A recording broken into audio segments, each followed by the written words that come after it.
الحمد لله وسلام على عباده الذين اصطفى أما بعد فأعوذ بالله من الشيطان الرجيم بسم الله الرحمن الرحيم ولا يغتب بعضكم بعضا أيحب أحدكم أن يأكل لحم أخيه ميتا فكرهتموه واتقوا الله إن الله تواب رحيم۔ آج کی مجلس کا عنوان ہے غیبت اور اس کا علاج۔ حضرت مولانا مفتی تقی صاحب عثمانی مدظلہ العالی کی یہ 6ٹھی مجلس ہے۔ یہ بیماری بھی عام ہے، غیبت کرنا، سننا، یہ گناہ بھی بہت عام ہے، اس لیے اس کو منتخب کیا ہے۔ حضرت خود فرماتے ہیں کہ غیبت کی بیماری ایسی ہے کہ شاید ہی کوئی اللہ کا بندہ اللہ کی توفیق سے بچا ہوا ہو، ورنہ سب لوگ کسی نہ کسی درجے میں اس بیماری میں مبتلا ہے۔ اور یہ غیبت کی بیماری اتنی بھاری ہے کہ قرآن کریم نے اس غیبت کی بیماری کے لیے ایسے الفاظ استعمال فرمائے ہیں کہ کسی اور گناہ کے لیے ایسے الفاظ استعمال نہیں کیے، جس سے اس کا بہت بھاری گناہ ہونا، کبیرہ گناہ ہونا، حرام ہونا واضح ہوتا ہے۔ چنانچہ فرمایا وَلَا يَغْتَبْ بَعْضُكُمْ بَعْضًا أَيُحِبُّ أَحَدُكُمْ أَن يَأْكُلَ لَحْمَ أَخِيهِ مَيْتًا فَكَرِهْتُمُوهُ۔ اس کا ترجمہ یہ ہے کہ تم میں سے بعض لوگ دوسرے بعض لوگوں کی غیبت نہ کرے۔ صاف طور پر اللہ تعالیٰ منع فرما رہے ہیں تم میں سے کوئی ایک دوسرے کی برائی بیان نہ کرے، اس کی غیر حاضری میں، دوسروں کے سامنے اس کی غیبت میں اس کی برائی، واقعی برائی اس کے اندر ہے، اس کو بیان نہ کرے۔ ایسا حکم اللہ تعالیٰ دے رہے ہیں ہم لوگوں کو، ایمان والوں کو۔ ہمیں اپنے رب کا حکم ماننا ضروری ہے، اگر نہیں مانیں گے تو ہم اللہ تعالیٰ کے نافرمان بندے کہلائیں گے۔ اس لیے چاہے غیبت کرنے کا دل میں تقاضا ہو، جی چاہتا ہو کسی کی برائی بیان کرنے کا، لیکن یہ سوچ کر کے اللہ تعالیٰ نے قرآن پاک میں ہمیں اس سے منع فرمایا ہے، صاف الفاظ میں منع فرمایا ہے۔ اس لیے مجھے اس سے بچنا ضروری ہے۔ غیبت جیسے کرنا حرام ہے، سننا بھی حرام ہے۔ اس لیے کوئی دوسرا غیبت شروع کر دے تو اس کو سننا بھی ہمارے لیے جائز نہیں ہے، حرام ہے۔ ایسے موقع پر کیا کرے وہ بھی آگے بتایا ہے کہ اگر قدرت ہو ان کو روکنے کی، وہ چھوٹا ہے یا برابر کا ہے، اس کو ہم روک سکتے ہیں تو اس کو روک دے۔ ارے بھی چھوڑو ایسی باتوں کو، تو غیبت جو ہے ہو جاتی ہے ایسی باتیں کرنے سے۔ اس طرح کیا کر کے اس کو منع کر دے، اور اگر منع کرنے کی قدرت نہیں، وہ ہم سے بڑا ہے، تو یہ کام اس طرح سے اس سے ہم بچ سکتے ہیں کہ کوئی دوسری جائز بات شروع کر دے تو ان کی وہ غیبت والی بات جو ہے کٹ جائے گی، وہ آگے نہیں چلے گی۔ ہم دوسری بات جائز شروع کر دیں گے تو اسی بات میں اس کا دھیان آ جائے گا اور وہ بات اپنی چھوڑ دے گا۔ یہ دوسرا طریقہ، جب اس کو روکنے کی طاقت نہ ہو تو یہ ہے، ایسا کر لے۔ اور اگر جو ہے ایسے ہی کوئی بات ذہن میں آتی نہیں کہ جس کی وجہ سے اس کی غیبت کو ہم کاٹ کر اس کو ختم کر سکے، تو پھر یہ کرے کہ وہاں سے اٹھ جاوے، چاہے کسی بہانے سے اٹھ جاوے کہ مجھے ایک کام ہے، ایسا کیا کر کے اٹھ جاوے تو غیبت سننے سے بچ جائے گا۔ یہ 2 طریقے غیبت کو سننے سے بچنے کے اس میں آگے بیان کیے ہیں۔ بہرحال اللہ رب العزت نے غیبت کے گناہ کا غیبت کا گناہ کیسا ہے اس کو سمجھانے کے لیے یہ فرمایا ہے کہ کیا تم میں سے کوئی اس بات کو پسند کرتا ہے کہ اپنے مرے ہوئے بھائی کا گوشت کھاوے؟ اپنا بھائی ہے، مر گیا ہے، اس کا گوشت کاٹ کر کے پکا کر کے کھاوے، اس کو تم میں سے کوئی پسند کرے گا؟ اللہ تعالیٰ اس طرح سے غیبت کرنے کو اپنے مردار بھائی کے گوشت کھانے سے اس کو تعبیر کر رہے ہیں۔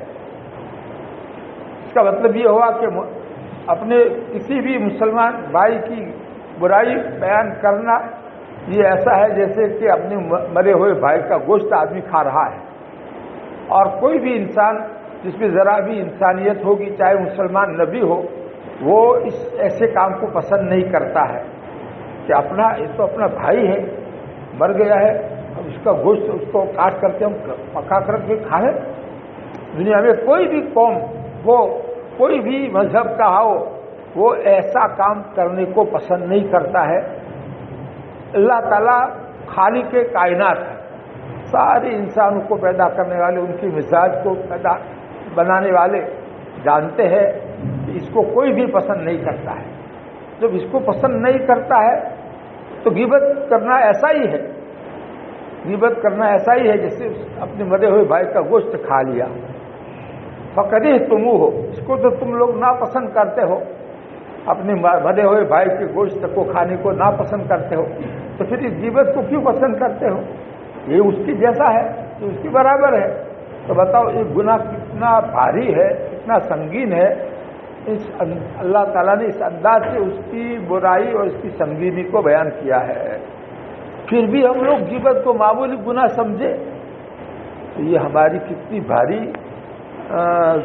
غلطی اور کیا کہتے جہالت اور بے وقوفی کہلائے گی۔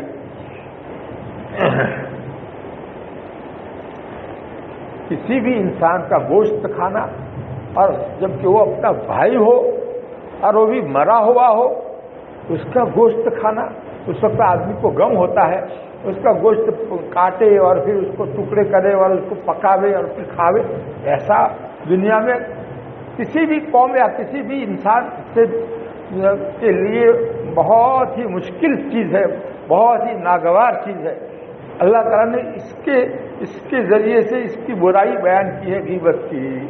غیبت ایسا کرنا ایسا ہے۔ حضرت مولانا تقی صاحب فرماتے ہیں کہ غیبت کرنا ایسا گناہ ہے جیسے شراب پینا گناہ ہے، جیسے خنزیر یعنی سور کا گوشت کھانا گناہ ہے، جیسے چوری کرنا گناہ ہے، بلکہ غیبت کرنا ان گناہوں سے بھی بھاری ہے، کیونکہ یہ جو گناہ ہے، شراب پینا، خنزیر سور کا گوشت کھانا، اور یہ اس سے خود وہ آدمی اپنی ذات کے اعتبار سے گنہگار ہوتا ہے، کسی بندے کا حق نہیں مارتا ہے۔ شراب پینے سے کسی بندے کا حق مارنے والا نہیں کہا جائے گا۔ اسی طرح خنزیر کا گوشت کھا لیا تو اللہ کا حکم توڑا اس نے، لیکن کسی بندے کا حق نہیں مارا۔ اور غیبت کرنے میں تو ایک بندے کی آبرو بیزی ہوتی ہے، اس کی آبرو کم ہو جاتی ہے دوسروں کی نظر میں، تو یہ حقوق العباد سے تعلق رکھنے والا گناہ ہے۔ اللہ کے حکم کی نافرمانی تو ہوتی ہی ہے اس میں، اس سے بڑھ کر ایک بندے کو بے آبرو کر دینا، دوسروں کی نظر میں ذلیل کرنا، یہ گناہ بھی اس میں شامل ہے۔ تو حق اللہ بھی ضائع ہوتا ہے اور حق العباد بھی ضائع ہوتا ہے۔ دو گناہ اس میں، دو طرح کی گناہ اس میں ہے، اس لیے یہ زیادہ بھاری ہو جاتا ہے۔ خود حدیث شریف میں ہے الغیبۃ اشد من الزنا، زنا کتنا برا سمجھتے لوگ، اس سے بھی زیادہ بھاری غیبت کرنے کا گناہ ہے۔ یہ ہمارے پیارے نبی صلی اللہ علیہ وسلم اپنی سچی زبان مبارک سے فرما رہے ہیں۔ تو اسی سے آپ سمجھ سکتے ہیں کہ جو بھی اب زنا جو ہے وہ کیا ہے، وہ حق العباد اس پہ ضائع نہیں ہوتا ہے، حق اللہ ضائع ہوتا ہے، اللہ کے حکم کی نافرمانی ہوتی ہے، اور جب دونوں رضامند ہوتے ہیں تو ہی یہ گناہ ہوتا ہے، اس لیے اس میں حق العباد کا ضائع ہونے کا سوال ہے ہی نہیں۔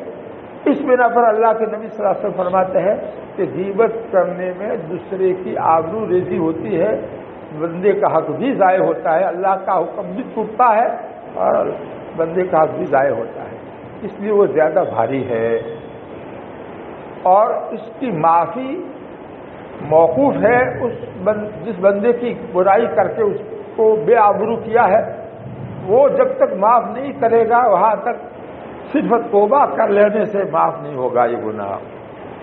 زنا جو ہے وہ اللہ کے سامنے توبہ کر لے گا تو معاف ہو جائے گا، لیکن یہ غیبت کا گناہ ایسا ہے کہ صرف اللہ کے سامنے توبہ کرنے سے معاف نہیں ہوگا جب تک کہ جس بندے کی برائی کی ہے دوسرے کے سامنے اور اس کی آبرو کم کی ہے، اس بندے کے سامنے بھی جا کر اس کو یہ کہنا پڑے گا کہ میں نے جو فلانے کے بارے میں بات کی تھی وہ بات ایسی ہے، اس کو قابل اعتماد نہیں ہے، تم اس کو سچا مت سمجھنا، تاکہ وہ اس کے ذہن میں جو دوسرے جس کی غیبت کی ہے اس کی آبرو ریزی جو ہوئی ہے اس کی بھی تلافی ہو جائے، اور اگر اس کو پتہ چل گیا ہے جس کی غیبت کی ہے تو اس کو تکلیف ہوئی ہے کہ میری برائی اس نے فلانے کے سامنے کر کے مجھے بے آبرو کیا، تو اس سے بھی جا کر معافی مانگنا ضروری ہے۔ اس کو پتہ ہی نہیں چلا ہے تو کوئی بات نہیں، لیکن پتہ چل گیا ہے تو اس کو تکلیف ہوئی ہے، لہذا اس سے بھی معافی مانگنا ضروری ہے۔ تو کتنا جو ہے سنگین ہو گیا، اللہ سے توبہ کرنا بھی ضروری، اور اس بندے کے سامنے جس کے سامنے غیبت کی ہے اس کے پاس جا کر کے یہ اپنے آپ کو جھٹلانا یہ بھی ضروری، اور جس کی غیبت کی ہے اس سے معافی مانگنا، جب اس کی خبر پہنچ گئی ہے تو اس سے معافی مانگنا بھی ضروری، تب جا کر کے یہ گناہ معاف ہوگا، ورنہ یہ نہیں کرے گا تو آخرت میں اس کی سزا جو ہے وہ بھگتنی پڑے گی۔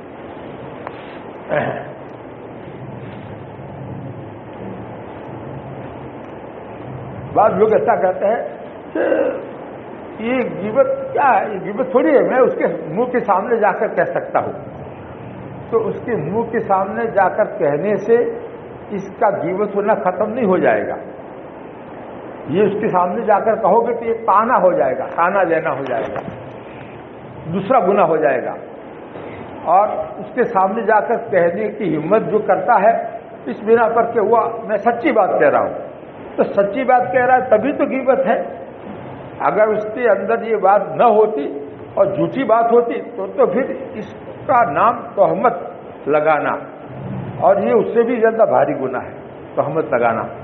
یہ حدیث شریف میں فرق کیا ہے دونوں میں، ایک صحابی نے پوچھا کہ جس کی برائی میں کر رہا ہوں واقعی میں اس کے اندر سچی بات ہو تو بھی وہ غیبت ہوگی، آپ نے فرمایا تبھی تو غیبت ہوگی، ورنہ تو اور اس میں یہ بات نہیں ہے تو پھر یہ بہتان ہو جائے گا، بہتان کا گناہ اس سے بھی زیادہ بھاری ہے۔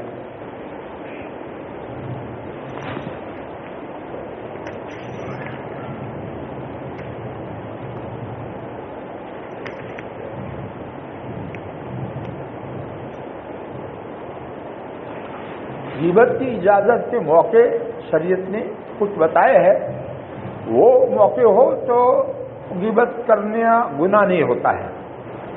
کسی مسلمان کو نقصان سے بچانا، اس کے لیے اگر کسی کی برائی کرنی پڑے تو اس کی اجازت ہے۔ مثال کے طور پر کوئی آدمی آپ کے پاس آیا اور کہتا ہے میری لڑکی کا رشتہ مجھے فلانے لڑکے سے کرنے کا ارادہ ہے، تم اس لڑکے کو کیسا سمجھتے ہو، کیسا ہے وہ لڑکا، مشورہ لینے کے لیے آیا۔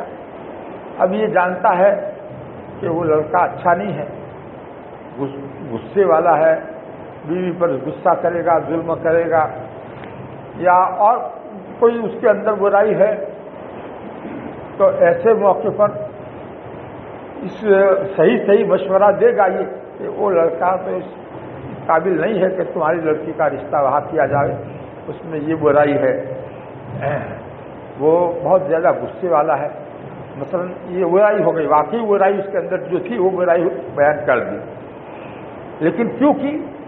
تاکہ اس کی لڑکی ظلم سے بچ جاوے، یہ باپ بھی پریشانی سے بچ جاوے، اس لیے اس نے یہ برائی کی ہے۔ اس کا مقصد ایک مسلمان کو نقصان سے بچانا ہے، تو اس کی اجازت ہے۔ ایسے موقع پر یہ جو برائی واقعی سچی برائی جو ہے اس کے اندر وہ کرے گا تو اس کو غیبت کرنے کا گناہ نہیں ہوگا۔ اسی طرح دوسری ایک مثال لے لو، ایک آدمی دوسرے کے ساتھ کاروبار کرنا چاہتا ہے، تو یہ کسی جاننے والے سے آ کر پوچھتا ہے کہ یہ آدمی کیسا ہے، مجھے اس کے ساتھ کاروبار کرنا ہے۔ تو وہ آدمی جس سے مشورہ لینے گیا ہے وہ جانتا ہے کہ وہ آدمی معاملے کا ٹھیک نہیں ہے، معاملے میں وہ بہت ہی زیادہ گبن کرنے والا اور دوسروں کو مال جو ہے ہڑپ کر دینے والا ہے۔ تو ایسے موقع پر سچی بات اس کے سامنے اگر وہ کہہ دے گا تاکہ یہ نقصان سے بچ جاوے، اس کے دھوکے میں نہ آوے، تو اس کی اجازت ہے۔ باقی یہ برائی ہے دوسرے کی جس سے وہ بے آبرو ہوتا ہے، لیکن کیا کرے، اس نہیں بیان کرتا ہے تو بیچارہ مسلمان اپنے مالی نقصان میں مبتلا ہو جاتا ہے۔ خیر، شریعت اسلام اتنی جامع ہے کہ اس کے اندر کوئی پہلو چھوڑا نہیں ہے، کہاں پر غیبت کرنے کی اجازت ہے اس کو بھی بتا دیا۔ مستقل ایک کتاب غیبت کے عنوان پر لکھی ہے حضرت مولانا عبدالحی صاحب لکھنوی رحمۃ اللہ علیہ نے، غیبت کیا ہے اس کا نام ہے۔ اس میں وہ پوری کتاب ہی تقریباً 200-300 صفحے کی کتاب ہے، اس پورے میں غیبت کی تفصیلات، اس کے احکامات، اس کے بارے میں پوری مکمل تفصیلات بیان فرمائی ہے۔ بہرحال واقعات بھی اس میں ہے، حدیثوں کا ترجمہ بھی ہے۔ ایسی کتابیں پڑھنی چاہیے، ایسی کتابیں ہم لوگ پڑھتے نہیں ہیں، خریدتے نہیں ہیں، اپنے پاس ذاتی ہونی چاہیے۔ اگر اس کو پڑھے، گھر میں تعلیم کریں تو گھر ہمارا غیبت سے پاک ہو جائے، ہماری مجلس سے غیبت سے پاک ہو جائے۔ ایسی کتاب کے پڑھنے کا ضرور ہی اثر ہوتا ہے، ان کے اخلاص کا اثر ہوتا ہے، باتیں اس میں ان کی جو ہوتی ہے وہ قرآن و حدیث کی باتیں ہوتی ہے۔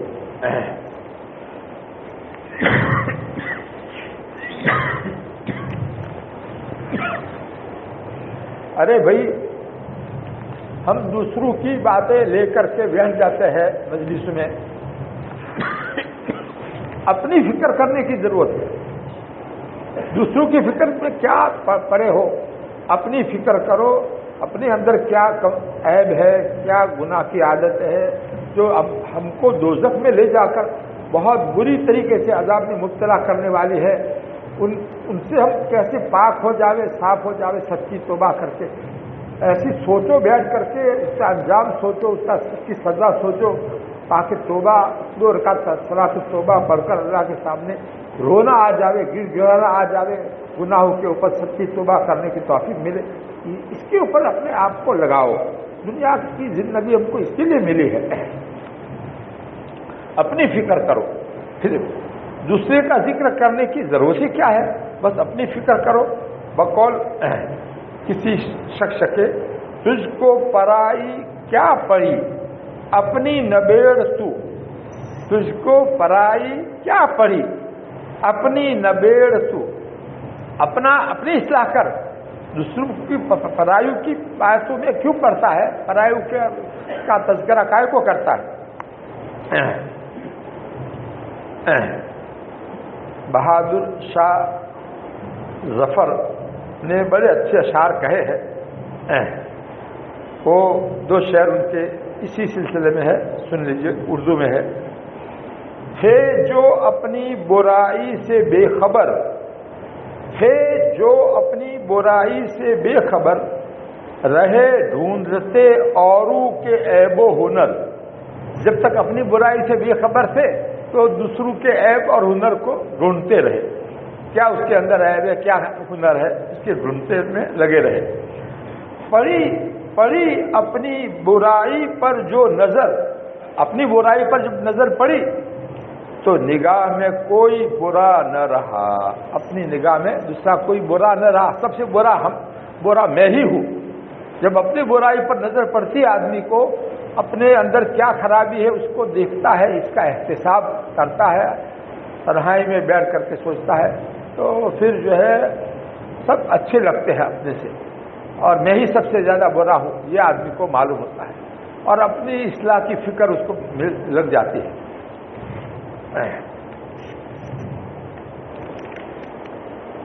غیبت کا ایک عملی علاج ہے۔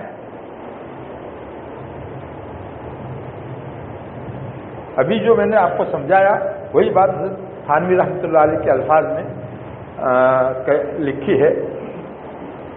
حضرت تھانوی رحمۃ اللہ علیہ کے ارشادات میں سے ایک ارشاد یہ ہے کہ سالک یعنی اللہ تک جانے والا، اللہ تک پہنچنے والا جو اس نیت سے خانقاہ میں آتا ہے کہ اللہ تک میں پہنچ جاؤں، تو اس کے سامنے کوئی غیبت یا لا یعنی کلام کرے، غیبت سے آگے کی بات، لا یعنی بے فائدہ بات، فضول بات کرے، اور اس کو منع کرنے پر قدرت نہ ہو تو خود اٹھ جانا چاہیے وہاں سے۔ اب خود اٹھ جانے میں اس کو برا لگے گا، تو کہتے ہیں اس کو برا لگے اس کی پرواہ مت کرو، اپنے دین کی حفاظت کی اہمیت زیادہ ہونی چاہیے۔ ہم غیبت سن کر کے اپنا دین کیوں برباد کریں؟ اس کو برا لگے وہاں سے اٹھ جاؤ۔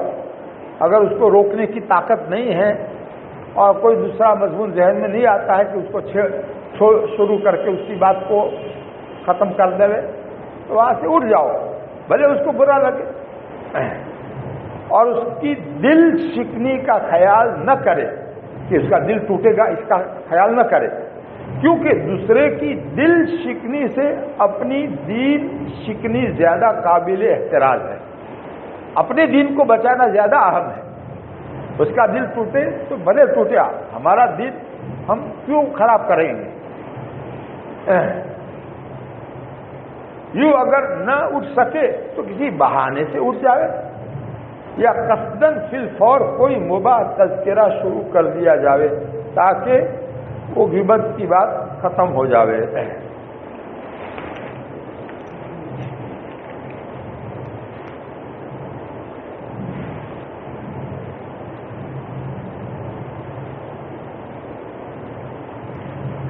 اب یہ دوسرے کا دل نہ ٹوٹے، اس کی وجہ سے آدمی بیٹھ کر اس کی باتیں سنے، اس کی بات میں سننے میں مشغول رہے، تو یہ کیا ہے؟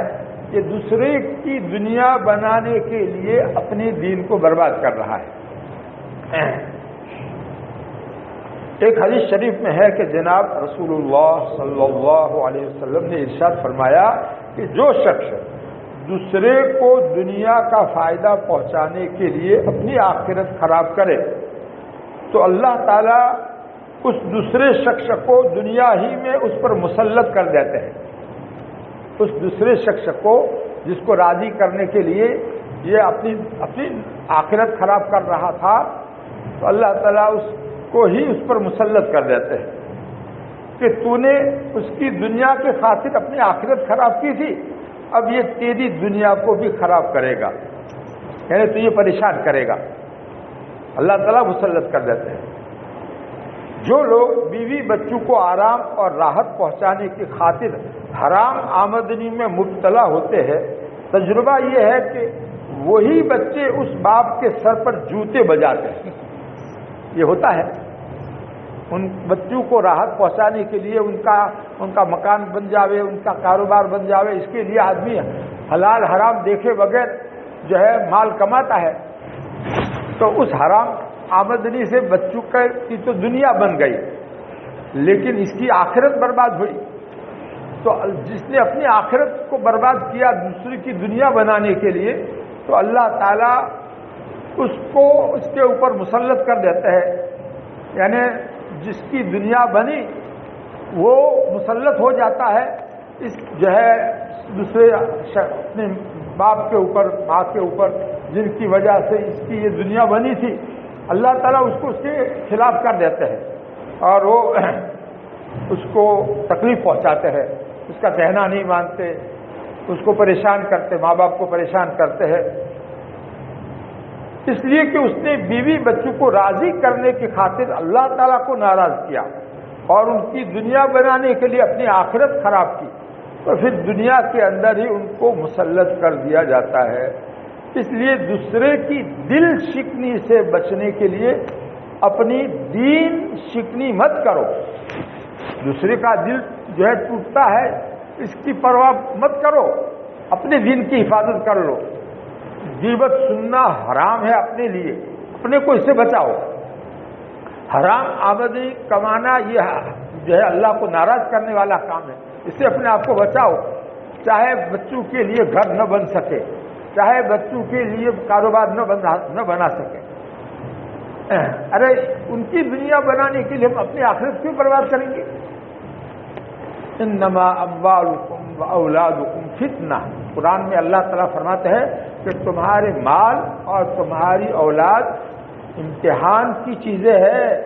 انما اموالکم واولادکم فتنہ، تمہاری امتحان کے لیے یہ چیزیں اللہ تعالیٰ نے دنیا میں رکھی ہے کہ تم ان کی محبت میں آ کر اللہ کو ناراض کرتے ہو یا اللہ کو راضی کرنے کو آگے رکھتے ہو اور ان کی پرواہ نہیں کرتے ہو، ان کو خوش کرنے کے لیے اللہ کو ناراض نہیں کرتے ہو تو تم پاس ہو گئے۔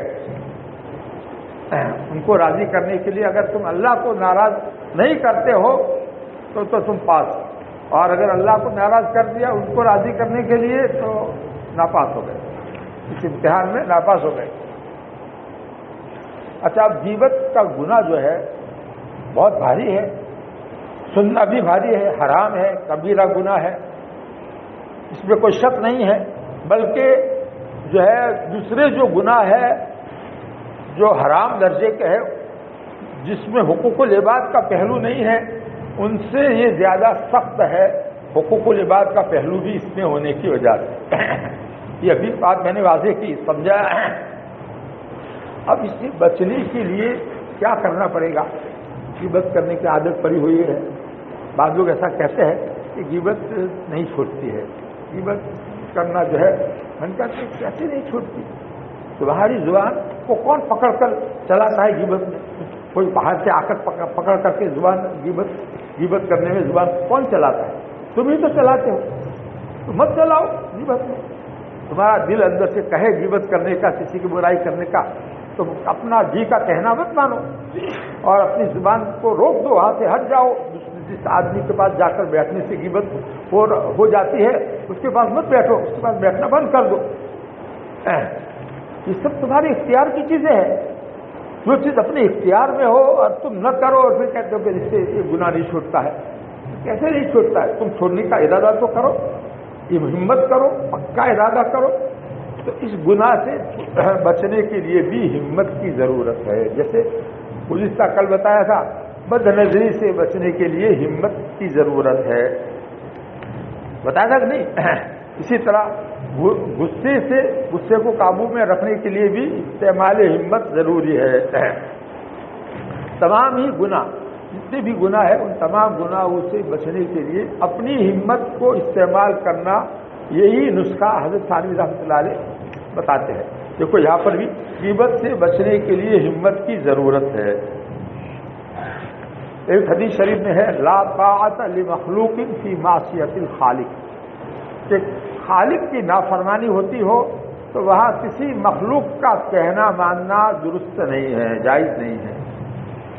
اب یہ ایک مخلوق جو ہے کو خوش کرنے کے لیے اس کی بات توجہ سے سنیں گے تو خوش ہوگی، اس کے لیے ہم اللہ تعالیٰ کی نافرمانی کریں، اپنے کانوں کو استعمال کریں غیبت کی سننے میں، جو کار اللہ تعالیٰ نے ایک بہت بڑی نعمت بنا کر ہم کو دیے ہے، اچھی چیزیں سننے کے لیے دیے ہے، اور جن چیزوں سے منع کیا ہے، اس کو سننے سے منع کیا ہے، اس میں ہم اس کو استعمال کریں گے تو کیا ہوگا؟ یہ اللہ تعالیٰ کے ہم نافرمان بنیں گے۔ خالق کے نافرمان بن کر ہم ایک مخلوق کو خوش کرنے کے اندر لگے ہوئے ہیں۔